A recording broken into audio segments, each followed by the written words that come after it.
முடிஞ்சதை இன்ஃபார்ம் பண்ணுங்க.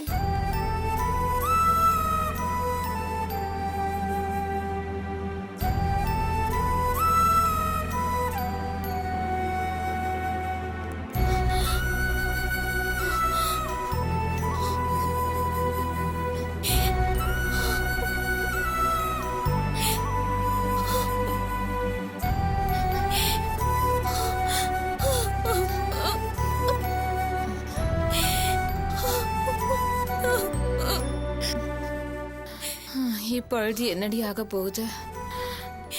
எல்லாம் உன்னால வந்தது தானே. இப்ப நீ எங்க போயிட்டு வர? அப்பாவை போய் பாத்தியா? இல்லம்மா, நான் வேலாயுதம் அக்காவை போய் பார்த்து அப்பா மேல எந்த தப்பும் இல்ல, அவரை வெளியில விட சொல்லி கேட்டுட்டு வந்தேம்மா. அவங்கதான் உன் மேல கோவத்துல இருக்காங்களே. உன் மேல இருக்கிற கோவத்துல தானே உங்க அப்பாவை பழி வாங்குறாங்க. நீ போய் சொன்னா அவங்க எப்படி கேட்பாங்க?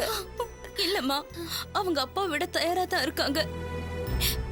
ஆனா அதுக்கு பதிலா வேற ஒண்ணு எதிர்பார்க்கறாங்க.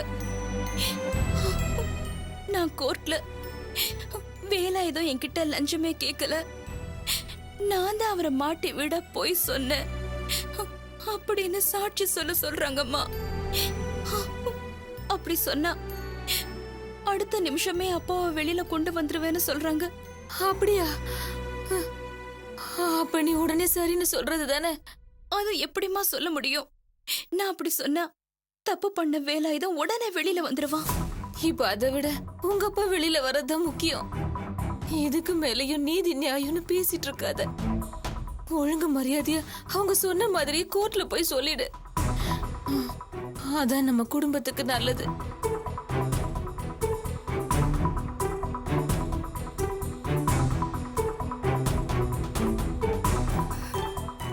எப்படிமா இருக்கீங்க? கையெடு. எல்லாம் உன்னால வந்ததுதான். உனக்கு ஏதோ நல்லது செய்ய போறேன்னு இவ செஞ்ச வேலையாலதான் இப்ப எங்க குடும்பம் இந்த நிலைமைக்கு வந்துடுச்சு.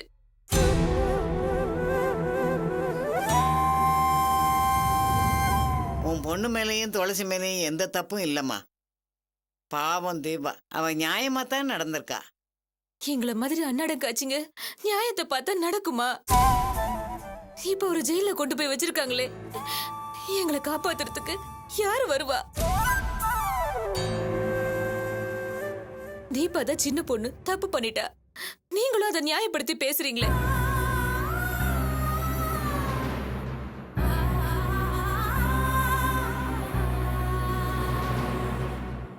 இப்ப கூட அந்த வேலாயுதம் மேல தப்பு இல்லைன்னு இவ கோர்ட்ல வந்து சொல்லிட்டா.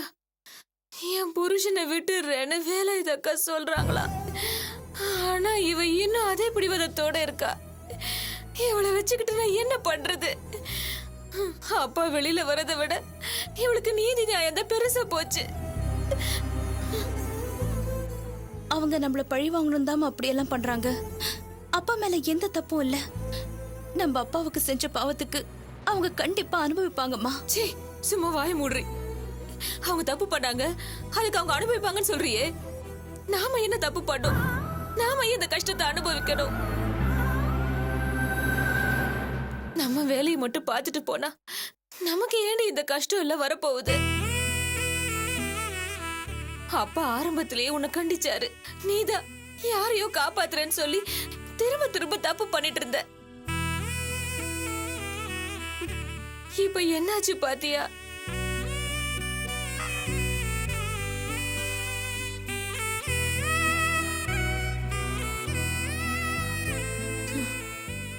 துளசி, தீபா உன்னை காப்பாத்த போய்தா என் புருஷன் ஜெயிலுக்கு போயிட்டாரு. இப்ப உனக்கு சந்தோஷம் தானே?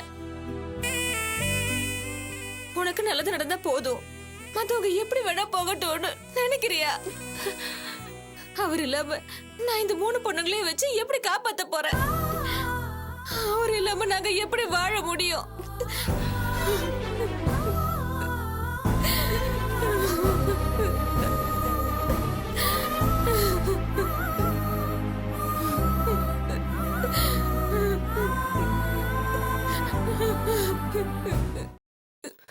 தீபா, வேலாயுத அக்கா சொல்ற மாதிரி நீ கோர்ட்ல போய் சொல்லிடு, அதான் உனக்கு நல்லது. நான் அப்படி சொல்ல மாட்டேன். உண்மைக்கு ஒரு சக்தி இருக்கு துளசி. அது எங்க அப்பாவை காப்பாத்தி கொண்டு வரும். என்ன கோர்ட்ல கொண்டு போய் நிறுத்தி அப்படி பேச வைக்கணும்னு தான் அவங்க எனக்கு இவ்வளவு கஷ்டத்தை கொடுத்துட்டு இருக்காங்க. அது தெரிஞ்சும் நான் போய் அவங்க கிட்ட சரண்டர் ஆயிட்டா அப்போ இத்தனை நாளா நான் போராடினதுக்கு அர்த்தம் இல்லாம போயிடும். உங்க அப்பா ஜெயில இருக்காரு, அம்மா இங்க உடம்பு முடியாம படுத்துட்டு இருக்காங்க.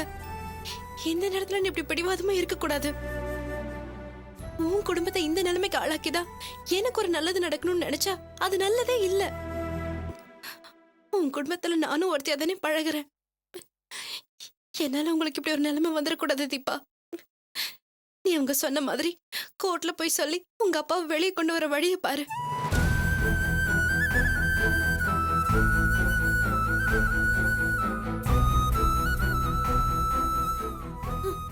அவ சொல்ல மாட்டா. அவளுக்கு அவ கௌரவம் தான் முக்கியம். யாரு எப்படி போனா அவளுக்கு என்ன? ஒண்ணு மட்டும் நினைப்புல வச்சுக்கோ தீபா, உங்க அப்பா இல்லாம நான் அந்த வீட்டுக்கு வர மாட்டேன்.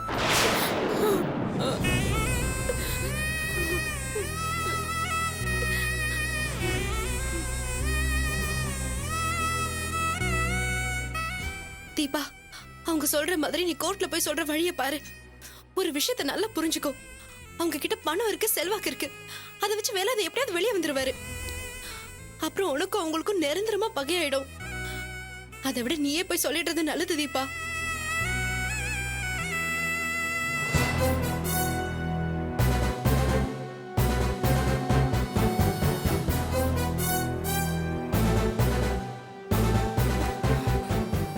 இன்னும் என்ன யோசிக்கிற? நீ சொல்லாட்டி கோர்ட்ல ஏறி ஏன் வாழ்க்கையை காப்பாத்துறதுக்காக தான் தீபா வேலாயத்து மேல பொய்யா புகார் சொன்னான்னு நானே சொல்லிடுவேன். எனக்கு என்ன ஆனாலும் அதை பத்தி நான் கவலைப்பட மாட்டேன்.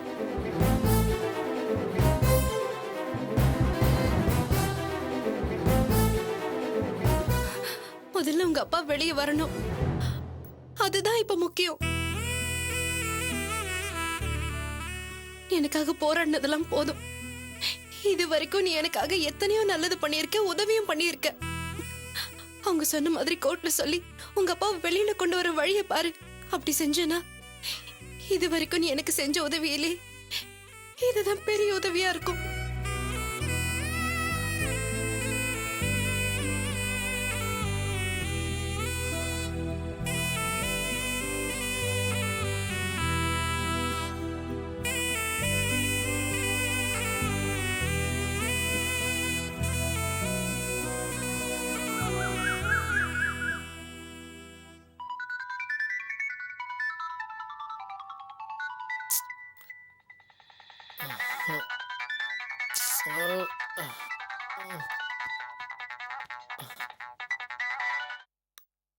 ஹலோ ஹலோ, யாரு? ஏங்க ஏங்க அழறீங்க? யார் பேசுறது?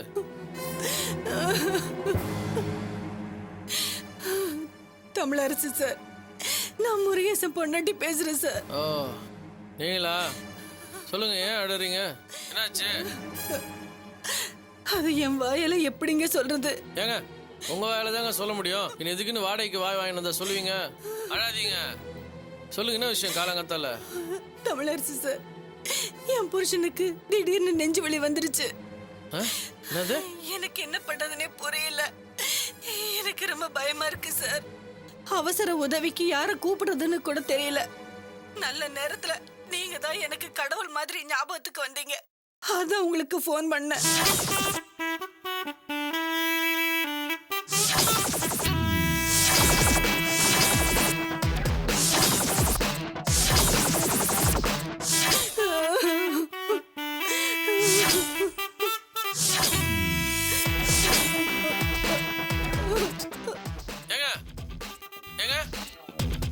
ஏங்க, முருகேசன் சாருக்கு நெஞ்சு வலியா? என்னங்க சொல்றீங்க? நேத்து நைட்டு சாப்பிட்டுட்டு படுக்கும்போது லேசா நெஞ்சு வலிக்குதுன்னு சொன்னாரு. கேஸ் ட்ரபிளா இருக்குன்னு நினைச்சு சாதாரணமா விட்டுட்டேன். இப்ப காலையில எழுந்ததுல இருந்து ரொம்ப நெஞ்சு வலிக்குதுன்னு சொல்றாரு சார். ஏங்க, அவரு கடனை கொடுத்ததுக்கு எனக்கு தாங்க நெஞ்சு வலி வரணும். முதல்ல டாக்டர்கிட்ட கூட்டு போங்க. அப்படி இல்ல 108க்கு ஃபோன் பண்ணுங்க. கவர்மெண்ட் தான் ஃப்ரீ ஆம்புலன்ஸ் அனுப்புதுல, அதை விட்டு எனக்கு எதுங்க ஃபோன் பண்றீங்க? நானும் அவரை எவ்வளவோ ஹாஸ்பிட்டலுக்கு கூப்பிட்டு பார்த்துட்டேன். அவர்தான் உங்களை பார்க்காம எங்கேயும் வரமாட்டேன்னு பிடிவாதமா படுத்திருக்காரு. ஐயா நான் என்ன டாக்டரா? என்னதுங்க பார்க்கணும்னு புரியாத முடிக்கிறாரு? தெரியலங்க, அவர் ஏதோ உங்ககிட்ட பேசணுமா. சரி போன் அவர்கிட்ட கொடுங்க. அவர் இப்ப பேசுற நிலைமையில இல்ல சார். ஜோ சரி சரி இப்ப நான் கிளம்பி வரேன்.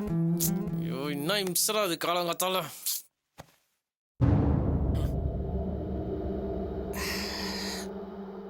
என்ன சொல்றான் தமிழரசு? உடனே வரேன்னு போனை கட் பண்ணிட்டாருங்க. அவன் வருவான், வரட்டும். ஏய் சுடு தண்ணி ரெடி பண்ணி வைப்போ. வாடா வா.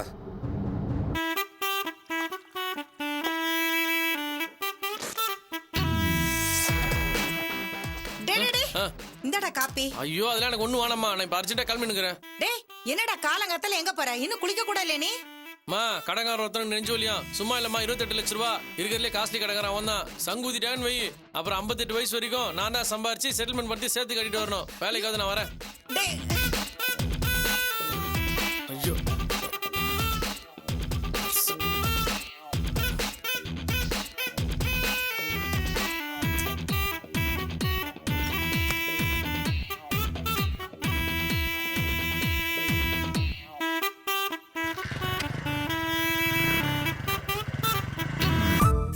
இந்தாங்க போட்டுக்கோங்க, சாப்பிடுங்க நீங்க.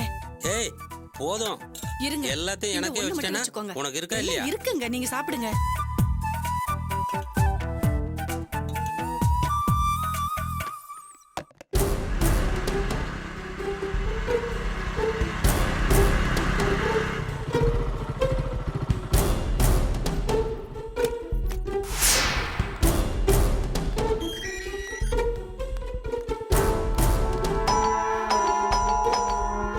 ஏய் வாசல்ல யாருன்னு போய் பாரு.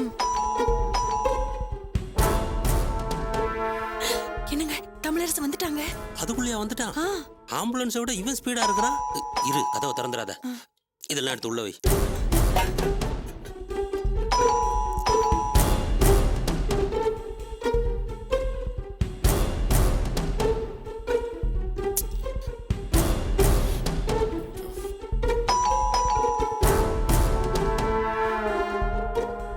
என்னங்க சரி இப்ப போய் கதவை தர.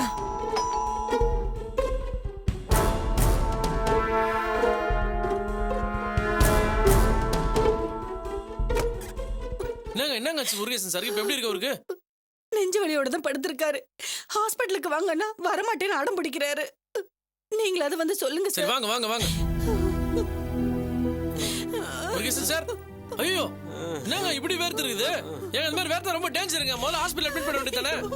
முதல்ல வேர்வை தொடச்சு விடுங்க. ஐயா என்னம்மா நீ? ஐயோ என்ன சார் இப்படி வேர்த்து இருக்கு? தொடச்சாலும் மறுபடியும் வேர்க்குதுங்க. எனக்கு ரொம்ப பயமா இருக்குங்க. என்னங்க முதல்ல ஹாஸ்பிடல் கூட்டு போக வேண்டியதானங்க? இல்லைன்னா ரொம்ப டேஞ்சர் ஆயிடுங்க. இருங்க நானே ஆம்புலன்ஸ் ஃபோன் பண்றேன். வேண்டாம் சார், வேண்டாம் சார், ஆம்புலன்ஸுக்கு ஃபோன் பண்ண வேண்டாம் சார். சார் நெஞ்சுல இருந்தா உடனே ஹாஸ்பிடல் அட்மிட் பண்ணணும். நீங்க சும்மா இருங்க. வேண்டாம் சார், இப்போ நான் ஹாஸ்பிட்டல் அட்மிட் ஆக போனா கண்டிப்பா எனக்கு பைபாஸ் சர்ஜரிக்கு எழுதி கொடுத்துருவாங்க. என் உடம்ப பத்தி எனக்கு தெரியும். ஏங்க அதுக்கு நான் ஆபரேஷன் பண்ணாம இருந்துட முடியுமா? இப்படியே பார்த்து இருந்தா சரியாயிடுமா? முதல்ல ஹாஸ்பிடல் கிளம்பி வாங்குங்க. வாங்க சார். ஐயோ ஒரு நிமிஷம். ஹலோ டேய் தமிழ், எங்கடா இருக்க? தண்ணி எடுத்துட்டு வா. சரி விடு பாத்துக்கலாம். இப்ப நீ வந்தினாடா சரியா இருக்கும். டேய் நான் வேற ஒரு பிரச்சனைல இருக்கேன்டா. டேய் நான் தான் இருக்கேன்னு சொல்றேன்ல, பாத்துக்கலாம் விடு. போ போ. வெய் போன. ஆமா சார் என்ன சார் திரும்ப உள்ள வேர்த்து இருக்கு? ஏங்க இந்த மாதிரி வேர்த்துக்கிட்டே இருந்தா ரொம்ப டேஞ்சருங்க. சார் கிளம்பி வாங்க சார் போலாம். ஏமா அவர் தான் வரமாட்டேன் நட முடிச்சா கம்பல் பண்ணி கூட்டிட்டு போக மாட்டீங்களா? அவர் வரமாட்டேன்னு பிடிவாதம் பிடிக்கிறாரு சார். நான் என்ன பண்ண முடியும் சொல்லுங்க சார். வாங்க சார் வாங்க சார். என்ன நம்பி நீங்க 26 லட்சம் ரூபாய் கடன் சாங்ஷன் பண்ணிருக்கீங்க. இப்போ அதை வட்டியோட சேர்த்து 28 லட்சமா நான் கட்டணும். நான் ஆபரேஷனுக்கு போற இடத்துல எனக்கு ஏதாவது ஆயிருச்சுன்னா என்னால கடனை திருப்பி கட்ட முடியாது. ஒரு கடனாளியா நான் செத்து போறத விரும்பல சார். எனக்கு அப்படி ஏதாவது ஆயிடுச்சுட்டா அது உங்களுக்கு சிக்கலா போயிரும் சார். அதான் யோசிக்கிறேன். என் தாலியை நீங்க தான் சார் காப்பாத்தணும். ஐயோ ஏமா ஏமா என்னம்மா நீ கால்ல விழுற? உன் வயசுல என் வயசுல முதல்ல ஏந்திரிமா. வயசு முக்கியம் இல்ல சார். ஐயோ அவருக்கு நெஞ்சு வலின்னு சொன்ன உடனே ஓடி வந்து நிக்கிறீங்களே, அந்த மனசை விட என் வயசு ஒண்ணு பெருசு இல்லப்பா. உன்னை என் தம்பி மாதிரி நினைச்சுக்கிறப்பா. நீ நினைச்சத அவரை காப்பாத்த ஏமா என்ன முடியும். டாக்டர் நான் எப்படிமா காப்பாத்துவேன்? முதல்ல ஏந்திரிமா ஏந்திரிமா.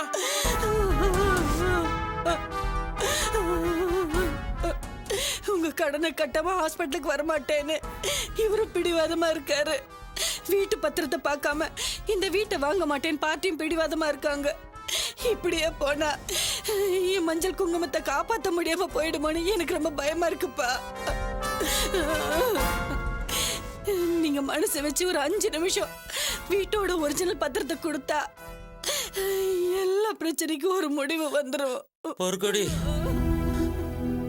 சார ரொம்ப நிர்பந்தப்படுத்தாதம்மா. அவரால் முடிஞ்சா பத்திரத்தை நமக்கு எடுத்து கொடுக்க போறாரு. நம்மளால அவருக்கு சிரமம் வேண்டாம். என் தலைவிதி எப்படியோ அப்படியே ஆகட்டும்.